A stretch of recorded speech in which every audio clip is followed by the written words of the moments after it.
Hello people, this is my review for the game Sorcerer King, which is a turn-based management game. You manage your cities and you build up your armies.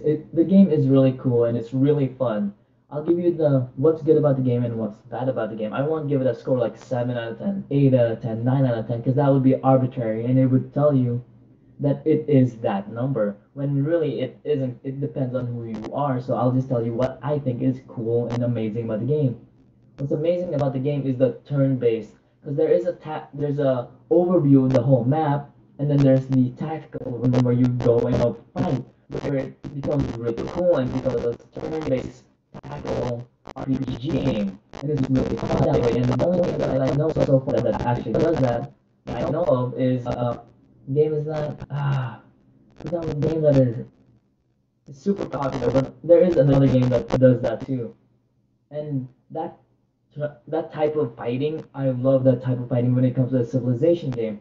Now, the city management could do some work, which is a knock off, a point or so off this game is the city management isn't really that big, as in you click it and nothing really happens, and you just wait for it to get bigger and bigger. Nothing changes in the game. It basically is knock off the points from your time limit. I'll talk about the time limit thing in a bit. And or it gives you new units, but it's not really that big of a deal. It doesn't give you like protection against this and that, or there's a barrier around your entire castle now. So the buildings really don't affect the game or your people that much. And also, what I what sucks is that there are other races, but you can't be these races, which would be really cool because you're only human, and the only way you can get there um, their units is if you ask for them, as in if you gain favor for them. And I don't really like the favor system because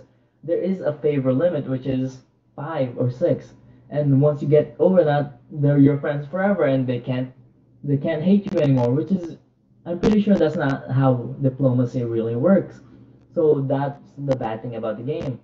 Another, but what's awesome about that is the interactions between your allies and against this sorcerer king, because it does get harder later on, and once it does, you're gonna need the help of those people, your allies. You're gonna need the help of the ice giants, the swamp people, the swamp giants, and the fire lord thingies. I forget their races, but that's really cool. But another bad thing is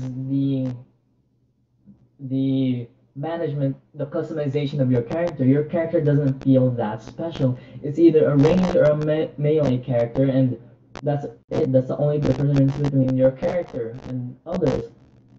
And the spells aren't even that special because other characters can gain that through books that you take in the beginning of the game.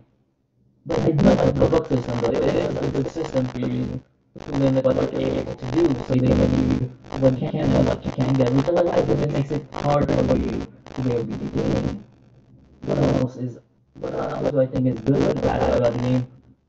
What's really cool about the game and what makes it also different is the time limit. Not much of a time limit, as in there is a turn thing where at the top right of the screen, like imagine this is the game, and right here would be like a time limit thingy where it doesn't go down, it goes up instead. The more shards the sorcerer king gets, and the more shards it gets, the more of that bar fills up. And once it completely fills up, that's game over. You can't play after that. I'm pretty sure. But actually, yeah, you can't play after that because that's when you lose. So you have to beat the sorcerer before that happens. And this game is the sequel or so to Fallen Enchantress 2, or Fallen Enchantress, which is, they reference that throughout the game. And there is a campaign mode, but I didn't really play that, so I need to play that. But I heard it's really good, it's really fun, and most strategy games like this don't usually have a campaign mode, and I really like that. So if you guys want to try something that's fun, I would recommend playing this. It's really fun. I was able to sink in 28 hours into this game. So if you're looking for something fun, it's not a $60 game, so you should be able to buy it. But just remember that this game isn't really doesn't really have that great of diplomacy and great city management, but it does have great battles and great tactical armies. So because so yeah, I hope that's the reasons why that's my review for this game. And by the way, I'm not editing any of this, and all of this is fresh from my mind. So yeah, that's why I stutter a lot because none of this is scripted.